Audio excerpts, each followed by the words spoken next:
Tonight, Michigan state officials in our area are reacting to the findings of an independent report revealing black drivers were about 80% more likely to be pulled over.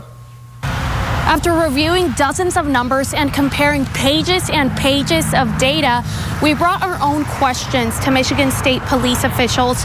We asked why our district scores higher than the statewide average when stopping black drivers. Michigan State Police in District 5 calling the numbers in this Michigan State University report alarming. It is sobering to hear those data points. The report uncovering two things.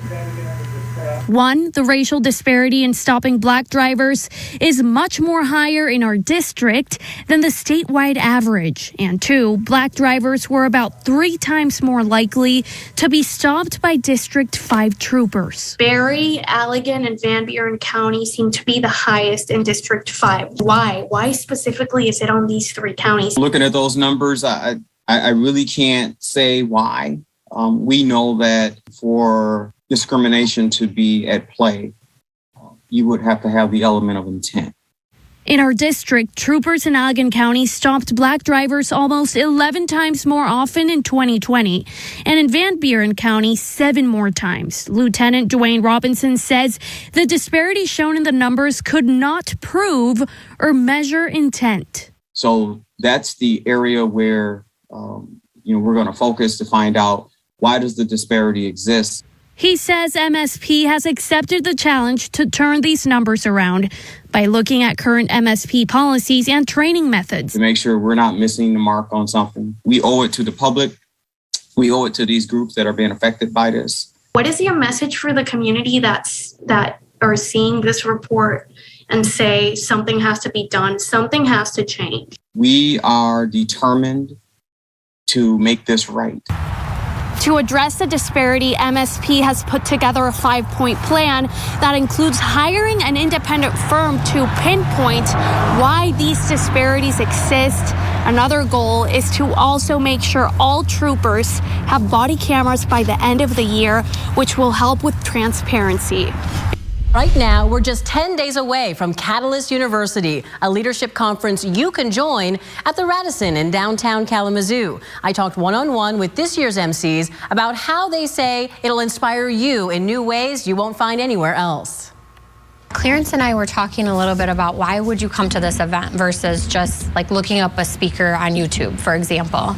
And we really celebrated the fact that it's a local event. Gretchen Slank and Clarence Lloyd at Southwest Michigan First will bring their creative energy to host the 11th annual Catalyst University, where hundreds of professionals at all career levels gather for a day of professional development. This video from 2019's event is a taste of what you can expect this month, and business leaders say it couldn't come at a better time.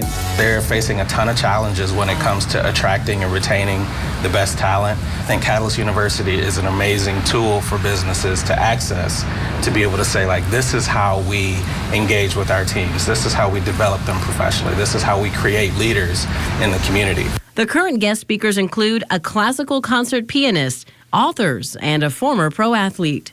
I really think with our speaker lineup that Catalyst University is going to help people reset, especially in January, a new year, reset how they provide clarity, how they define principles and values of leading their teams, and we need it more than ever. Returning Catalyst University to downtown means more engagement with local small businesses and entrepreneurs, including a competition called Maker's Mart.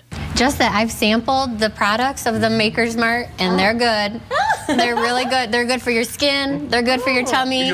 Finalists can sell their goods during Catalyst University, and attendees vote on the winner. But organizers say it's a win for them, too. And it's always so fun to see who wins, and you just know that you're launching them into the next phase of their product, their company. Created this thing from their heart, and they put it out there for the whole world to experience and to connect with. And I mean, not just emotionally, but financially too. Like their whole livelihood is riding on their ability to do this thing successfully. Mm-hmm. If I can add any value to that for someone who's put so much at risk in order to put something that they love out into the world, like, that's an honor. While next Thursday's event is sold out, you can still sign up for Wednesday's event. You can join in person at the Radisson or online. The virtual option is $99, and you can view the link whenever you want, up to 2 weeks after the event.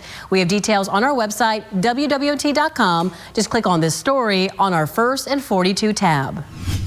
The U.S. Department of Health and Human Services announcing that private insurers will now be required to cover the cost of over-the-counter at-home COVID-19 tests. That policy goes into effect today. News Channel 3's Amir Austin joins us live from Kalamazoo to tell us what this means for you. Good morning, Amira. Good morning, Hannah. I'm live outside the Walgreens here on Westnedge, and people who have private health coverage can go here to a pharmacy like Walgreens or online to buy a test. Now, they can either have that paid for up front by their health plan, or they can have that cost reimbursed by submitting a claim with receipts to their insurance. Now, this is an effort by the Biden and Harris administration to expand access to free testing. Demand for testing is up, and finding or scheduling a test has become more challenging. Insurance companies and health plans are required to cover 8 free over-the-counter at-home tests per covered individual per month. So, for example, that means a family of 4, all on the same plan, would be able to get up to 32 of these tests covered by their health plan per month. As the Omicron variant spreads and hospitals are overwhelmed, health leaders are urging people to get vaccinated and boosted. I spoke to Vice President of the Michigan Health and Hospital Association, and she says at this point in the pandemic, removing the cost barrier is necessary and getting tested is critical. Because Omicron is so pervasive in our state right now. So by testing and making sure you do or do not have COVID, you can help cut the spread of this disease.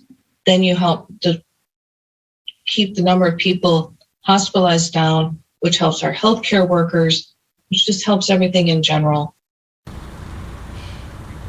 Now, these over-the-counter tests are costing anywhere from $15 to $30 for a box of 2.